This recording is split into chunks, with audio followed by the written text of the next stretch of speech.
Hello बच्चों, तो कैसे हैं आप लोग। उम्मीद करता हूं कि आप लोग अच्छे से पढ़ रहे होंगे। बच्चों, आज मैं आप लोगों के लिए लाया हूं क्लास नाइन्थ का जो पॉलिटिकल साइंस है बच्चों, है ना, उसका जो सेकंड चैप्टर है। चैप्टर का नाम है कॉन्स्टिट्यूशनल डिजाइन। इसके जितने भी बच्चों इंपॉर्टेंट क्वेश्चन है, कुल 10 क्वेश्चन है बच्चों, है ना, जो कि आपके एग्जाम में पूछे गए और पूछे जाते हैं। यही 10 क्वेश्चन जो है इसी में से आते हैं बच्चों।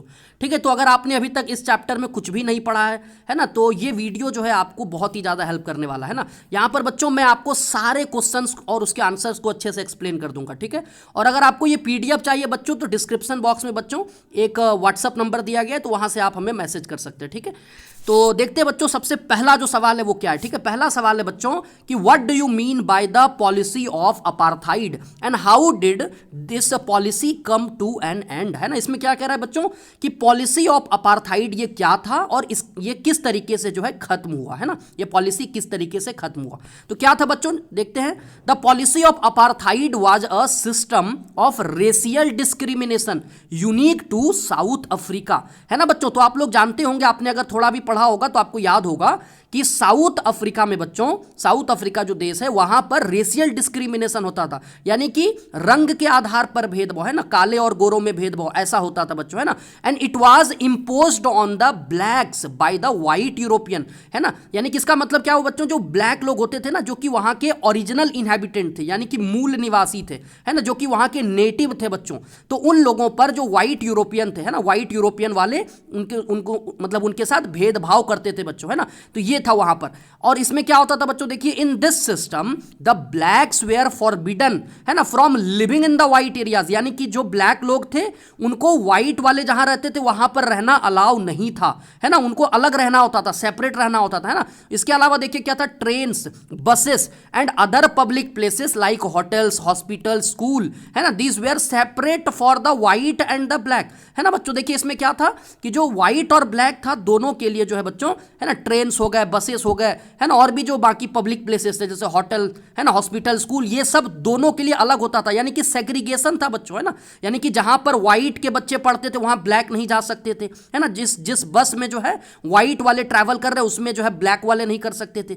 तो आप लोग देख सकते हैं बच्चों कि किस तरीके से साउथ अफ्रीका में रेशियल डिस्क्रिमिनेशन होता था, और इसी चीज को हम लोग क्या कहते हैं बच्चों, पॉलिसी ऑफ अपार्थाइड। है ना, अब इसको खत्म, ये जो है पॉलिसी खत्म कैसे हुआ, दूसरा जो इसका पार्ट है उस पर देखते हैं बच्चों क्या इसका आंसर है।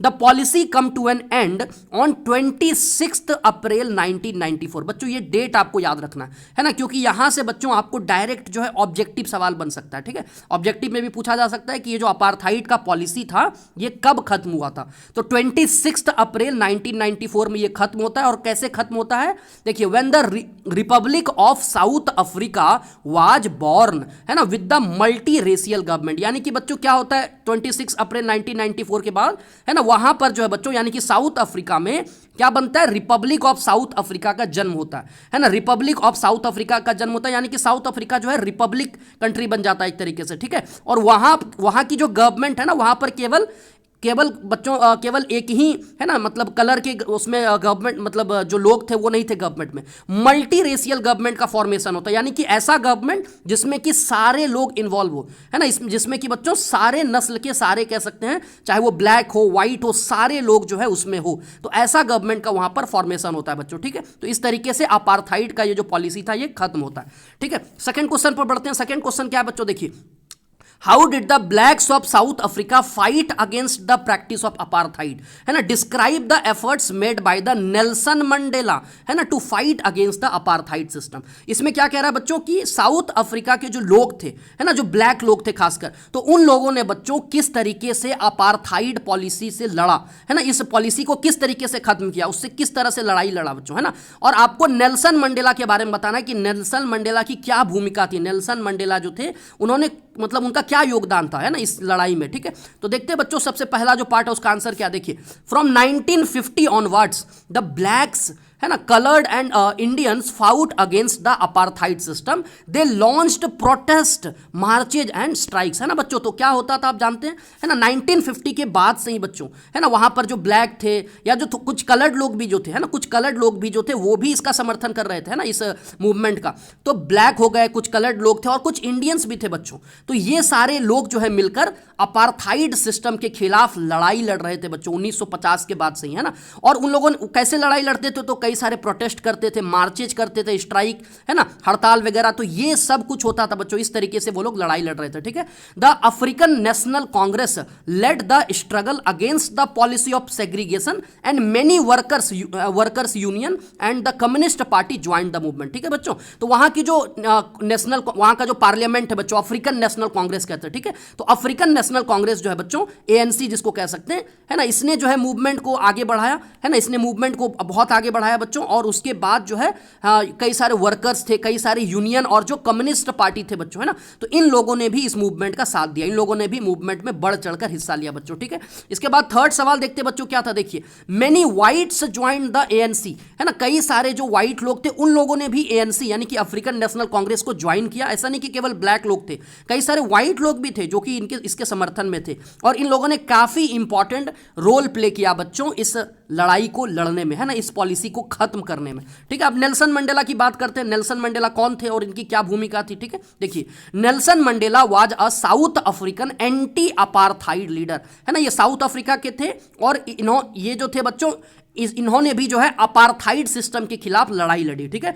और ये बच्चों साउथ अफ्रीका के फर्स्ट ब्लैक प्रेसिडेंट बनते हैं इन 1994, ठीक है। तो जब वहां पर अपार्थाइड सिस्टम खत्म हो जाता है बच्चों, जब वहां पर डेमोक्रेसी आ जाता है, रिपब्लिक आ जाता है बच्चों, तो वहां पर जो है सबसे पहला जो राष्ट्रपति है, सबसे फर्स्ट ब्लैक प्रेसिडेंट कह सकते हैं ना, सबसे पहला जो ब्लैक प्रेसिडेंट है वो नेल्सन मंडेला बनते हैं। एंड ही वाज इम्प्रिजन्ड, देखिए बच्चों, है ना, जब वो लड़ाई लड़ रहे थे तो सोचिए उनको 27 सालों तक, 27 ईयर्स तक जो है बच्चों जेल में भेज दिया गया, है ना, जेल में उन्होंने बिताई, है ना। तो ये देख सकते हैं कि उनका संघर्ष कितना बड़ा था। उन्होंने अपने देश के लिए सोचिए 27 साल जो है ना, अपने लोगों के लिए, अपने देश के लोगों के लिए बच्चों 27 साल जो है जेल में बिताया। तो ये आपको याद रखना है बच्चों, है ना, नेल्सन मंडेला के बारे में, ठीक है। तो अगले सवाल पर बढ़ते हैं। अगला सवाल क्या, देखिए, what is a constitution and why do we need a constitution. ये भी बहुत ही आसान सवाल है बच्चों और बहुत ही मतलब इंपॉर्टेंट भी आपके एग्जाम के लिए। यहां से भी एक सवाल आ सकता है कि कॉन्स्टिट्यूशन क्या होता है, संविधान किसको कहते हैं बच्चों, और हमें संविधान यानी कि कॉन्स्टिट्यूशन की जरूरत क्यों है किसी भी देश को, है ना।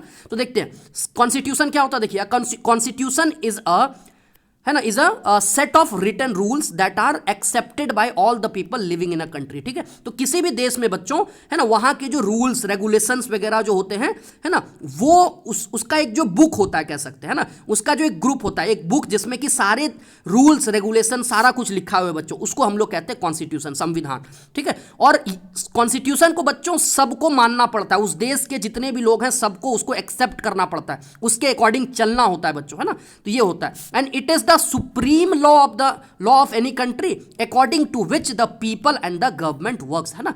तो किसी भी देश का बच्चों जो कॉन्स्टिट्यूशन होता है, जो संविधान होता है, वो सुप्रीम लॉ होता है, मतलब सबसे ऊपर जो कोई कानून है तो वो है संविधान, है ना। और उसके अकॉर्डिंग यानी कि कॉन्स्टिट्यूशन के अकॉर्डिंग सबको चलना होता है, चाहे वो लोग है ना, वहां के लोग हैं या वहां की सरकार है, सबको कॉन्स्टिट्यूशन के दायरे में रहकर काम करना होता है, ठीक है।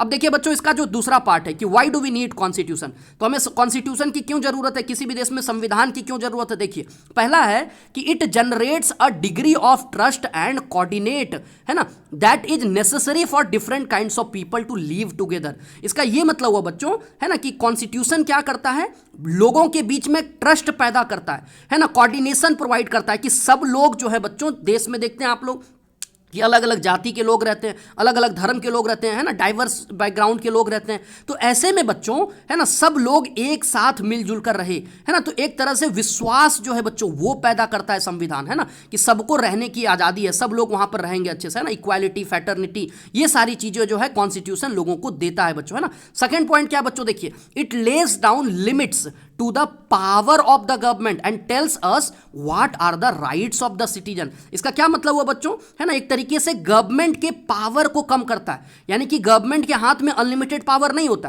है ना। किसी भी देश का जो गवर्नमेंट होता है बच्चों, उसको अपने संविधान के यानी कि कॉन्स्टिट्यूशन के अकॉर्डिंग चलना पड़ता है ना। और जो वहां के यानी कि उस देश के जो नागरिक हैं, जो लोग हैं, है ना, उनके राइट्स, फंडामेंटल राइट्स जैसे हमारे कॉन्स्टिट्यूशन में आप लोग जानते हैं ना, तो उनके राइट्स के बारे में भी हमारे कॉन्स्टिट्यूशन में दिया रहता है ना। तो ये भी होता है बच्चों। थर्ड पॉइंट क्या है बच्चों, देखिए, it expresses the aspiration of the country about creating a good society, यानी कि एक अच्छा समाज को बनाने के लिए, एक अच्छे समाज का निर्माण में जो है संविधान एक बहुत ही इंपॉर्टेंट रोल प्ले करता है बच्चों, है ना। लोगों के एस्पिरेशंस इसमें रहते हैं, है ना, कि लोग क्या चाहते हैं, है ना, लोग अपने देश को किस तरीके से मतलब आगे बढ़ाना चाहते हैं ना। तो ये सारा कुछ बच्चों दिया रहता है। एक अच्छे समाज को बनाने में कॉन्स्टिट्यूशन का बहुत इंपॉर्टेंट रोल होता है बच्चों, ठीक है।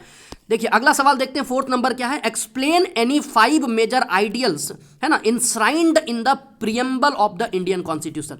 ठीक है बच्चों, तो हमारा जो प्रियम्बल है, इससे पहले कि मैं इसका आंसर बताऊं बच्चों, देखिए मैं आपको थोड़ा सा बता देता हूं प्रियम्बल क्या होता है। प्रियम्बल बेसिकली बच्चों जो हमारा कॉन्स्टिट्यूशन है ना, या किसी भी देश का कॉन्स्टिट्यूशन है, उसका जो इंट्रोडक्शन पेज होता है ना, या उसका जो प्रीफेस होता है, जो फर्स्ट पेज होता है, जिसमें कि पूरा जो कॉन्स्टिट्यूशन है बच्चों, उसका जो समरी है वो दिया रहता है, उसको हम लोग प्रियम्बल कहते हैं, ठीक है। तो हमारा जो प्रियम्बल है बच्चों, इंडियन कॉन्स्टिट्यूशन का जो प्रियम्बल है, उसमें ऐसे 5 जो मेजर आइडियल्स हैं वो आपको बताना है, वो कौन कौन से। ऐसे तो बहुत सारे हैं, बट आपको मेनली जो 5 हैं, ये बहुत इंपॉर्टेंट क्वेश्चन है बच्चों, आपके एग्जाम में यहां से, है ना, किसी भी आइडियल्स के बारे में डायरेक्टली सवाल पूछ सकते हैं, या डायरेक्ट जो है सबके बारे में पूछा जा सकता है। तो देखते हैं बच्चों 5 वो कौन से इंपॉर्टेंट आइडियल्स हैं। पहला जो है वो है सोवरेन, है ना। सोवरेन इसका क्या मतलब होता है, देखिए, it means that the government of our country is free to take decisions on internal as well as external matter. इसका यह मतलब हुआ बच्चों कि हमारे देश की जो सरकार है ना, वो कोई भी डिसीजन फ्रीली ले सकती है ना, मतलब चाहे वो इंटरनल मैटर हो या एक्सटर्नल मैटर हो, तो किसी भी मैटर पर डिसीजन फ्रीली ले सकती है ना। इसका सिंपल सा ये मतलब हुआ बच्चों, आप देखिए थोड़ा सा कंपेयर कीजिए, अगर हम लोग 1947 से पहले की बात करें, यानी कि आजादी से पहले की बात करें, तो क्या हमारा देश सोवरेन था? नहीं, है ना। वहां पर क्या था बच्चों, हम लोग अपने डिसीजंस खुद से नहीं ले सकते थे, है ना। अंग्रेज जो थे, जो ब्रिटिश थे, वो अपने डिसीजंस को हमारे ऊपर थोपते थे, है ना। एक तरीके से हम लोग फ्री नहीं थे अपने डिसीजंस को लेने के लिए, है ना। लेकिन आफ्टर 1947 बच्चों, जब हमने अपना कॉन्स्टिट्यूशन बना दिया, तो हम लोगों ने क्या कहा कि हम लोग एक सोवरेन कंट्री है, यानी कि हमारा जो भी डिसीजन होगा, है ना, वो हम लोग फ्रीली ले सकते हैं, हमें कोई ऊपर से दबाव नहीं बना सकता है ना। कोई दूसरा जो देश है या कोई दूसरा इंस्टीट्यूशन है बच्चों, वो हमारे ऊपर ये दबाव नहीं बना सकता है कि आपको ये मानना ही पड़ेगा, आपको इसके अकॉर्डिंग चलना ही पड़ेगा, है ना। तो हम लोग फ्री हैं अपने डिसीजंस को लेने के लिए। और क्या दिया बच्चों, देखिए, नो कंट्री और institution can force us to compromise, है ना, और our independence and decision making authority. वही चीज है बच्चों, है ना, कि हमारा जो इंडिपेंडेंस है यानी कि आजादी, इसके साथ कोई कॉम्प्रोमाइज नहीं कर सकता, कोई भी देश जो है हमें कॉम्प्रोमाइज नहीं कर सकता है कि, है ना, कि आपको आजादी जो है वो खोना पड़ेगा, या, है ना, जो हमारा देश है ना, जो डिसीजन मेकिंग अथॉरिटी है, इसके साथ भी बच्चों कोई भी दूसरा देश जो है या इंस्टीट्यूशन कॉम्प्रोमाइज नहीं कर सकता है, ठीक है। अगला पॉइंट देखते हैं बच्चों, क्या देखिए, सोशलिस्ट। सोशलिस्ट क्या होता है, देखिए, सोशलिस्ट का मतलब होता है, सिंपल सा है मतलब, देखिए, इसका मतलब होता है कि the main motive of the government is to improve the economic and social condition of lower class people, है ना। देखिए, कोई भी देश सोशलिस्ट, है ना, जब कहते हैं कि इंडिया एक सोशलिस्ट कंट्री है या रसिया एक सोशलिस्ट कंट्री है, इसका यह मतलब होता है बच्चों, इसका सिंपल सा मतलब यह है कि उस देश की जो गवर्नमेंट है ना, उसका मेन मकसद क्या है। उसका मेन मकसद है बच्चों, जो इकोनॉमी जो निचले तबके के लोग हैं, है ना, वैसे लोग जो कि पिछड़े लोग हैं ना, जो कि पीछे रह गए समाज में, है ना, तो वैसे लोगों का इकोनॉमिक और सोशल कंडीशन को अच्छा करना, ये होता है बच्चों सोशलिस्ट गवर्नमेंट का मेन मकसद, ठीक है ना। यानी कि मेन मोटिव क्या है बच्चों, जो भी वेल्थ होगा देश में वो सब में बराबर बराबर बांट देना बच्चों, ठीक है। और जो गरीब लोग हैं उनका भलाई करना, उनको आगे बढ़ाना, ये होता है बच्चों सोशलिस्ट का मतलब, ठीक है। सेक्युलर देखिए बच्चों, सेक्युलर आप लोगों ने सुना भी होगा। सेक्युलर का मतलब होता है कि citizens have complete freedom to follow, propagate and practice any religion of their choice.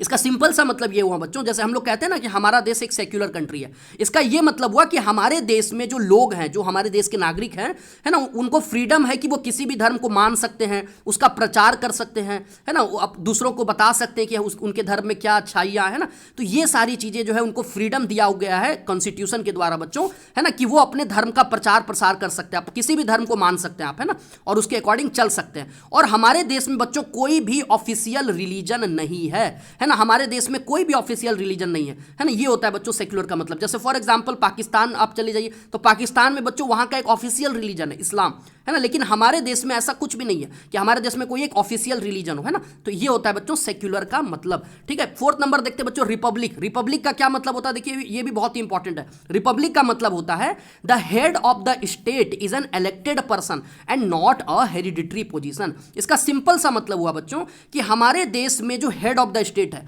Head of the state कौन है बच्चों, हमारे देश में प्रेसिडेंट, है ना, हमारा जो प्रेसिडेंट है वो जो है हेड ऑफ द स्टेट है। तो हमारे देश में प्रेसिडेंट के लिए चुनाव होता है, ये नहीं कि वो एक हेरिडिटरी पोजीशन है। जैसे अगर हम लोग कंपेयर करें बच्चों, अगर आप इंग्लैंड और इंडिया में कंपेयर करें, है ना, तो इंग्लैंड जो है बच्चों वो एक डेमोक्रेटिक कंट्री तो है, लेकिन वो एक रिपब्लिक नहीं है। क्यों नहीं रिपब्लिक है बच्चों, क्योंकि आज भी बच्चों वहां पर राजा रानी ये वाला सिस्टम चलता है। वहां पर कोई आम नागरिक जो है वो प्रेसिडेंट नहीं बन सकता, है ना, तो वहां पर बच्चों, है ना, केवल जो एक पार्टिकुलर फैमिली है उसी के लोग जो है वहां पर हेड ऑफ द स्टेट बन सकते हैं। तो इंग्लैंड जो है वो रिपब्लिक नहीं है। जबकि हमारे देश में बच्चों क्या होता है, हर एक 5 साल के बाद आप जानते हैं प्रेसिडेंट के लिए जो है बच्चों इलेक्शन होता है, और कोई भी इंसान जो है वो प्रेसिडेंट बन सकता है। तो यही होता है बच्चों रिपब्लिक का मतलब। अगला जो देखते हैं बच्चों डेमोक्रेटिक। डेमोक्रेटिक तो आप जानते हैं डेमोक्रेसी, है ना, ये क्या होता है देखिए, a form of government which is elected by the people and people enjoy equal political right. बहुत ही सिंपल है बच्चों, एक ऐसा गवर्नमेंट जिसमें कि लोग अपनी सरकार को चुनते हैं,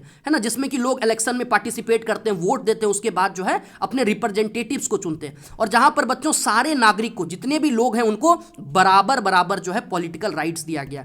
तो ये बच्चों कुछ 5 पॉइंट्स थे, ये अगर आप अच्छे से कर लेते हैं तो यहां से आपका ये टॉपिक कवर हो जाएगा। उसके बाद देखते हैं बच्चों अगला जो सवाल है क्या है, ठीक है, what was the procedure adopted for making the Indian constitution. यानी कि हमारा जो संविधान था बच्चों, हमारा जो कॉन्स्टिट्यूशन था, इसको बनने का जो प्रोसीजर था, क्या तरीका था, है ना, पूरा स्टेप क्या क्या था, वो आपको बताना है यहां पर। ठीक है, तो पहला देखते हैं बच्चों क्या स्टेप था। देखिए, the drafting committee chaired by doctor Bhimrao Ambedkar. देखिए बहुत इंपॉर्टेंट सवाल बच्चों, आपके ऑब्जेक्टिव में यहां से आ जाएगा कि ड्राफ्टिंग कमेटी जो था बच्चों, उसके चेयरमैन कौन थे, तो डॉक्टर बाबा साहब अंबेडकर, भीमराव अंबेडकर जी थे। ठीक है, तो ये आपको याद रखना है बच्चों। ठीक है, तो जो ड्राफ्टिंग कमेटी था बच्चों, इसके चेयरमैन थे डॉक्टर भीमराव अंबेडकर। और ड्राफ्टिंग कमेटी का काम क्या था बच्चों, इनका काम था ड्राफ्ट तैयार करना, यानी कि हमारा जो कॉन्स्टिट्यूशन है उसका ड्राफ्ट तैयार करना, ताकि उस पर डिस्कशन हो सके।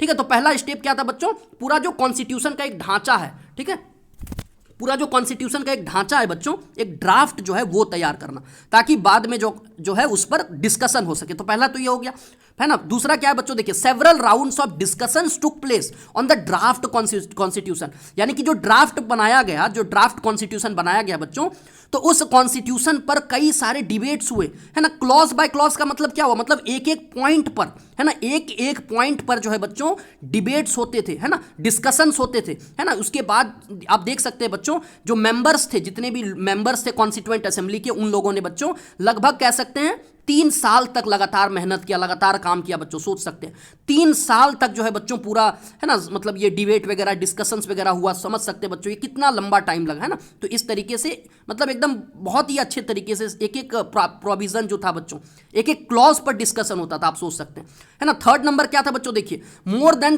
2000 अमेंडमेंट्स वेयर कंसिडर्ड, है ना। 2000 से भी ज्यादा अमेंडमेंट्स किए गए हमारे कॉन्स्टिट्यूशन में, मतलब उस समय, है ना, उस समय जब डिस्कशन किया गया बच्चों, है ना, तो कई सारे जो मतलब लोगों को पसंद नहीं आया तो उसमें सुधार करना। तो आप समझ सकते हैं, देखिए किस तरीके से पूरा प्रोसीजर जो था, क्या क्या स्टेप था बच्चों, है ना।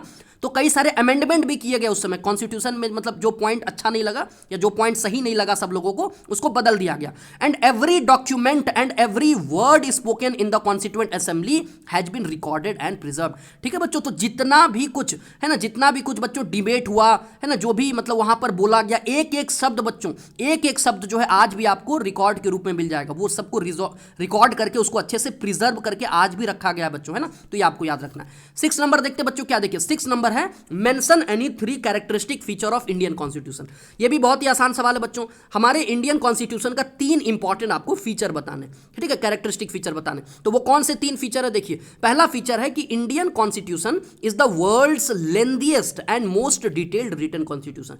यानी कि बच्चों हमारे देश का जो संविधान है, जो कॉन्स्टिट्यूशन है बच्चों, वो दुनिया का सबसे लंबा कॉन्स्टिट्यूशन है, सबसे लेंथी कॉन्स्टिट्यूशन है बच्चों, है ना, और सबसे ज्यादा डिटेल्ड है। इसमें मतलब सारे आर्टिकल्स के बारे में अच्छे से डिटेल से दिया हुआ है, समझाया गया अच्छे से, है ना, और ये रिटन कॉन्स्टिट्यूशन भी है बच्चों। तो दुनिया का सबसे लंबा जो है, सबसे बड़ा कह लीजिए या लंबा कह लीजिए, है ना, हमारे देश का सबसे लंबा रिटन कॉन्स्टिट्यूशन है, ठीक है, ये आपको याद रखना है। दूसरा पॉइंट क्या है बच्चों, देखिए, The Constitution of India has borrowed most of its provision from the Constitution of various other countries। यानी कि बच्चों हमारे देश के जो कॉन्स्टिट्यूशन है ना, हमने बहुत सारे ऐसे प्रोविजंस जो हैं अलग अलग कॉन्स्टिट्यूशन से लिया है। यानी कि हमारे जो कॉन्स्टिट्यूएंट असेंबली के मेंबर्स थे बच्चों, उन लोगों ने क्या किया बच्चों, अलग अलग कॉन्स्टिट्यूशन को पहले पढ़ा, है ना, अलग अलग जो देश के उस समय कॉन्स्टिट्यूशन थे उन सबको पढ़ा, और उनमें जो जो अच्छी चीजें थी, है ना, जैसे फॉर एग्जाम्पल अगर हम बात करें फंडामेंटल राइट, तो फंडामेंटल राइट हमने कहां से लिया है, तो हमने लिया है बच्चों अमेरिका से, है ना। वैसे ही कई सारे जो प्रोविजंस हैं, है ना, हमने अलग अलग देश से अपने देशों में लिया है ना, जो जो अच्छी अच्छी चीजें थी। तो एक तरीके से देख सकते हैं कितना यूनिक हमारा कॉन्स्टिट्यूशन है ना, जिसमें कि सारा कुछ है ना, सारा कुछ है बच्चों, ठीक है। उसके बाद देखिए थर्ड पॉइंट क्या है बच्चों, थर्ड पॉइंट है कि our constitution is both rigid as well as flexible. इसका ये मतलब होता है बच्चों, देखिए हमारा जो संविधान है वो रिजिड भी है, फ्लेक्सिबल भी है ना। रिजिड और फ्लेक्सिबल का मतलब ये हुआ कि, है ना, कि हमारे कॉन्स्टिट्यूशन में कुछ प्रोविजंस ऐसे हैं, यानी कि कुछ प्रावधान ऐसे हैं जिसको कि हम लोग आसानी से बदल सकते हैं, यानी कि कुछ चीजें ऐसे हैं हमारे कॉन्स्टिट्यूशन में बच्चों जिसको कि आसानी से अमेंडमेंट यानी कि बदल सकते हैं, है ना, आसानी से चेंज किया जा सकता है। लेकिन एट द सेम टाइम बच्चों कुछ प्रोविजंस ऐसे हैं बच्चों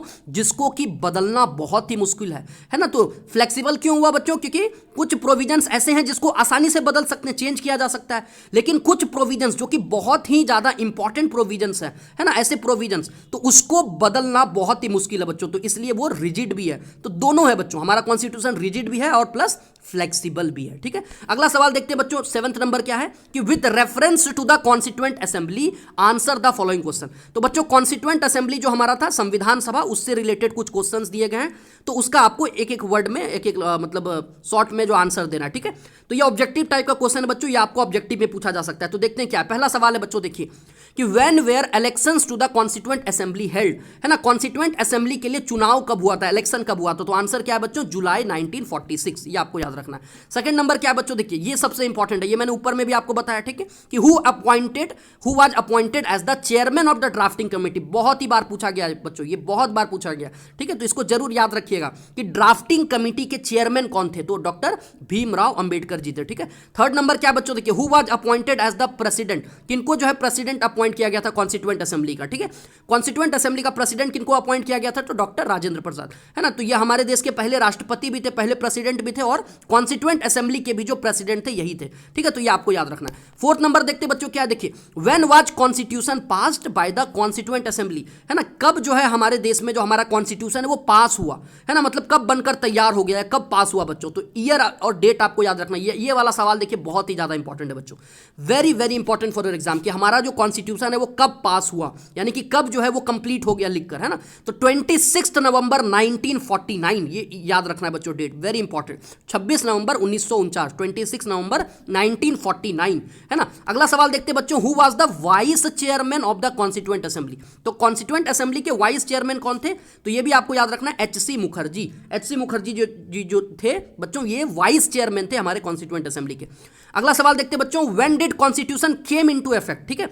तो हमारा जो कॉन्स्टिट्यूशन है वो लागू कब से हुआ, है ना, 26 जनवरी 1950। देखिए बच्चों 26 नवंबर 1949, ये जो ऊपर का डेट है ना, ये वाला जो देख रहे हैं आप, इस समय जो है हमारा कॉन्स्टिट्यूशन बनकर कंप्लीट हो गया था, है ना। लेकिन हमने इसको लागू कब किया, तो 2-3 महीने इसको हमने रोक दिया और 26 जनवरी 1950 को जो है हमने लागू किया।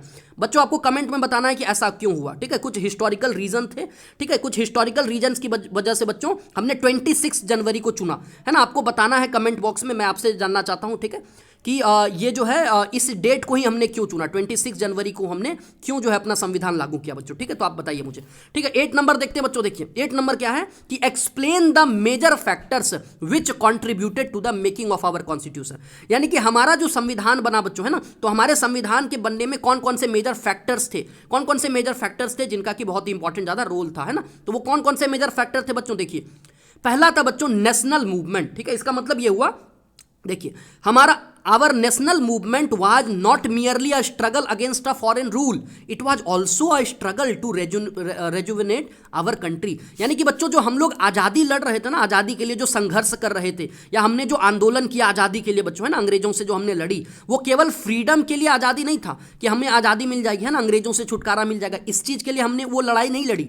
वो बच्चों एक लड़ाई ऐसी थी कि हम लोग अपने देश को है ना रेजुविनेट करें। रेजुविनेट का मतलब होता है नया करें, है ना, हमारे देश को एक नए तरीके से चलाएं, एक नए तरीके से जो है हमारा देश जो है वो चले, है ना। तो एक तरीके से ये हो गया नेशनल मूवमेंट जो था, है ना, उसका बहुत बड़ा रोल था बच्चों, है ना। दूसरा क्या है बच्चों, देखिए रोल ऑफ लीडर्स, है ना। तो कई सारे लीडर्स थे बच्चों, जैसे देखिए मोतीलाल नेहरू हो गए, जवाहरलाल नेहरू जी हो गए, बाबा साहब अंबेडकर हो गए, और भी कई सारे लीडर्स थे बच्चों, है ना। इन सब ने बच्चों बहुत ही ज्यादा इंपॉर्टेंट रोल प्ले किया बच्चों हमारे संविधान को लिखने में, हमारे संविधान को बनाने में, है ना। तो लीडर्स का बहुत ज्यादा रोल था बच्चों। थर्ड देखते बच्चों क्या था, रोल ऑफ ब्रिटिश रूल, है ना। रोल ऑफ ब्रिटिश रूल का मतलब यह हुआ कि the familiarity with the political institution of the colonial rule also helped to develop our constitution. यानी कि बच्चों देखिए अंग्रेजों ने 200 सालों तक, लगभग 200 सालों तक हमारे देश में राज किया बच्चों। तो कई सारे जो मतलब चीजें थी हमने, है ना, मतलब जैसे एक फॉर एग्जांपल आपको मैं बताऊं, एक एक्ट था बच्चों, है ना, एक एक्ट था जो कि ब्रिटिशर्स ने बनाया था, है ना, गवर्नमेंट ऑफ इंडिया एक्ट 1935 बच्चों। और उस एक्ट से लगभग हमने 60 से 70% चीजें ली है। तो एक तरीके से जो ब्रिटिश रूल था, है ना, उससे हम लोग फैमिलियर थे, है ना, इतने सालों तक हम लोग उनके अंडर रहे, तो हमें कई सारी चीजें पता था कि कैसे जो है चलाया जाता है, इंस्टीट्यूशंस वगैरह कैसे चलते हैं ना। तो इसलिए बच्चों हमने कई सारी चीजें जो है वहां से ली, है ना। तो ये आपको याद रखना है। फोर्थ नंबर देखते बच्चों क्या, देखिए फोर्थ पॉइंट है वर्ल्ड इवेंट्स और रिवॉल्यूशन, है ना। उस समय बच्चों दुनिया में कई सारे घटनाएं भी हो रही थी, रिवॉल्यूशंस वगैरह हो रहे थे, तो उनसे भी जाकर जो है हमने कई सारी चीजें ली, है ना। तो क्या था वो, जैसे देखिए many of our leaders were inspired by the ideals of French revolution, है ना। तो फ्रेंच रिवॉल्यूशन जो था बच्चों, है ना, जहां से हमने लिबर्टी, इक्वालिटी, फैटर्निटी, ये जो 3 चीजें हैं, ये हमने अपने कॉन्स्टिट्यूशन में डाला है। आप प्रियम्बल में पढ़िएगा तो आपको ये मिल जाएगा, है ना। तो हमने वहां से इंस्पायर होकर इन सारी चीजों को अपने कॉन्स्टिट्यूशन में लिया, है ना। उसके अलावा देखिए, है ना, जैसे for example bill of right, जिसको हम लोग अभी कहते हैं फंडामेंटल राइट, ये हमने यूएसए से लिया। पार्लियामेंट्री डेमोक्रेसी हमने ब्रिटेन से लिया बच्चों। तो हमने अलग अलग जो प्रोविजंस है वो दुनिया के अलग अलग देशों से लिया, है ना, इंस्पायर होके वहां के, है ना। तो ये आपको याद रखना। 9th नंबर देखते हैं बच्चों, ये 9th नंबर है, उसके बाद बच्चों एक लास्ट सवाल है, बस फिर खत्म हो जाएगा, ठीक है। तो 9th नंबर क्या बच्चों देखते हैं, 9th नंबर है highlight the difficult circumstances under which the Indian constitution was drawn up. यानी कि बच्चों जब हमारा कॉन्स्टिट्यूशन बन रहा था तो उस समय किन किन परेशानियों का जो है सामना करना पड़ा। उस समय ऐसी कौन कौन से परिस्थितियां थी, है ना, जो मतलब सही नहीं थी, है ना। तो ऐसे कौन कौन से परेशानियां थी देखते हैं। पहला पॉइंट है बच्चों देखिए, making a constitution for a huge and diverse country like India was not an easy task, है ना। तो हमारा देश बच्चों आप जानते बहुत बड़ा देश है, बहुत ही डाइवर्स कंट्री है। तो इतने बड़े देश के लिए बच्चों एक संविधान बनाना, वन कॉन्स्टिट्यूशन बनाना, ये आसान काम नहीं था, है ना। आप देखते हैं आज हम लोग कि हमारे देश के, पूरे देश के लिए एक संविधान है ना, और सब लोग जो है उसको मानना पड़ता है। तो सोचिए कि बच्चों ये कितना मुश्किल रहा होगा, है ना। इसलिए बच्चों लगभग 3 साल लग गए हमारे कॉन्स्टिट्यूशन को बनने में, कंप्लीट होने में, ठीक है। तो ये था बच्चों। दूसरा क्या है बच्चों देखिए, our country was born through a partition on the basis of religious differences. यानी कि हमारा जो कंट्री था बच्चों, है ना, अभी अभी जस्ट पैदा हुआ था। यानी कि एक तरीके से जो है हमारा जो कंट्री है बच्चों वो अभी, है ना, मतलब ये पार्टीशन के बाद, है ना। आप जानते हैं कि हमें आज़ादी तो मिली, लेकिन आज़ादी के बाद जो है बच्चों क्या हुआ, हमें मतलब किस तरह की आज़ादी मिली, जहां पर कि हिंदू और मतलब 1-2 देश बन गए, है ना, कि जो हिंदू लोग हैं और वो हमारे इंडिया में रहेंगे और जो मुस्लिम है वो पाकिस्तान चले जाएंगे। तो ऐसा देश बन गया बच्चों, है ना। तो हमारा उसमें जानते हैं बच्चों कि पार्टीशन के दौरान कई सारे हत्याएं भी हुई, इधर से हत्याएं, उधर से, दोनों तरफ से हत्याएं हुई बच्चों, है ना। तो ये भी था बच्चों। तो एक तरीके से बहुत ही ज्यादा हार्श सिचुएशन था, और ऐसे सिचुएशन में बच्चों हमने अपना संविधान बनाया, है ना। तो ये सोचने वाली बात है। थर्ड वाला देखते हैं बच्चों, थर्ड पॉइंट क्या देखिए, the British had left the princely state to decide their future on their own. देखिए ये भी एक बहुत बड़ा चैलेंज था बच्चों। क्या था कि जो प्रिंसली स्टेट थे ना हमारे देश में, तो उनको जो है ब्रिटिश लोगों ने क्या कहा कि आपको, है ना, उनको मतलब उनको फ्रीडम दे दिया कि आपको जहां जाना है, जो करना है आप कीजिए। आपको अगर इंडिया के साथ मर्ज होना है तो ठीक है, नहीं तो अगर आप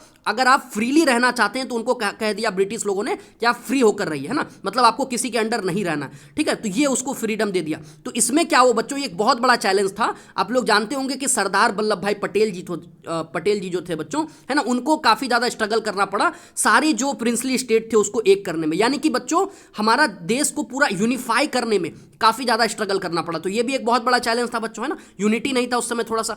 अगला देखते हैं बच्चों, फोर्थ पॉइंट क्या था, देखिए, at the time future of the country did not look very secure. तो उस समय बच्चों हमारे देश का जो फ्यूचर है ना वो लोगों को उतना सिक्योर नहीं लग रहा था, है ना, तो ये भी एक बहुत बड़ा चैलेंज था। और पांचवा नंबर क्या देखिए बच्चों, makers of constitution had anxieties about the present as well as future, यानी कि जो संविधान को बनाने वाले थे, है ना, यानी कि जो हमारे संविधान निर्माता थे बच्चों, है ना, तो उनको काफी ज्यादा एंजाइटीज होते थे, है ना, परेशानियां होती थी, है ना, वो चिंतित होते थे हमेशा कि हमारे देश का प्रेजेंट और हमारे देश का फ्यूचर कैसा होने वाला है ना, उन्हें भी नहीं पता था कि हमारे देश का फ्यूचर जो है वो कैसा होने वाला है। लेकिन बच्चों आज आप देख सकते हैं हमारा जो कॉन्स्टिट्यूशन है वो आज, है ना, एक बहुत ही कह सकते हैं इंपॉर्टेंट डॉक्यूमेंट है ना, जो उनकी चिंता थी बच्चों, जो हमारे कॉन्स्टिट्यूएंट असेंबली के सदस्य थे, मेंबर्स थे, उनकी जो चिंता थी बच्चों, आज आप देख सकते हैं बच्चों कि बिल्कुल जो है वो मतलब जो चिंतित हो रहे थे वो, है ना, उनके लिए गलत था एक तरीके से, है ना, वो मतलब जो इतना डर रहे थे, जो उनके लिए चिंता का विषय था बच्चों, है ना, वो आप देख सकते हैं कि आज हम लोगों ने क्या किया, एक तरीके से उनको गलत साबित कर दिया, है ना, कि आज हमारा कॉन्स्टिट्यूशन कितना इंपॉर्टेंट है ना और कितना ज़्यादा आगे बढ़ रहा है, ठीक है। 10th नंबर देखते हैं बच्चों क्या है, देखिए लास्ट सवाल जो है, assess the contribution made by the constituent assembly to form the Indian constitution, यानी कि इसमें बच्चों क्या कह रहा है, जो हमारा कॉन्स्टिट्यूएंट असेंबली था, यानी कि जो हमारा संविधान सभा था बच्चों, उसकी क्या भूमिका थी, है ना, उसका क्या कंट्रीब्यूशन था हमारे कॉन्स्टिट्यूशन को बनाने में, ठीक है। तो देखते हैं, देखिए, the constituent assembly reflected the broad consensus of its time, its provision were accepted by all major social groups and political parties, ठीक है बच्चों। तो जो हमारा कॉन्स्टिट्यूएंट असेंबली था ना, इसमें एक तरीके से हमें मतलब हर तरह के लोगों का ओपिनियन देखने को मिलता है ना। यहाँ पर मतलब ये कंसेंसस का मतलब क्या होता है बच्चों, एक ऐसा डॉक्यूमेंट जिसमें सब लोग राजी हो, है ना, एक ऐसा डॉक्यूमेंट बच्चों जिसमें सब लोग राजी हो, ऐसा नहीं कि केवल कुछ ही लोग राजी है, सब लोग बच्चों जिसमें राजी हो। तो ये आपको समझ देखना है ना, इसको समझिए बच्चों, देखिए क्या किस तरह का हमारा डॉक्यूमेंट था। And its provisions were accepted, देखिए लिखा है ना कि हमारे जो प्रोविजंस थे कॉन्स्टिट्यूशन के प्रोविजन, है ना, वो सब लोग एक्सेप्ट किया था उसको, है ना, उसको जितने भी सोशल ग्रुप थे, जितने भी पॉलिटिकल पार्टीज थे,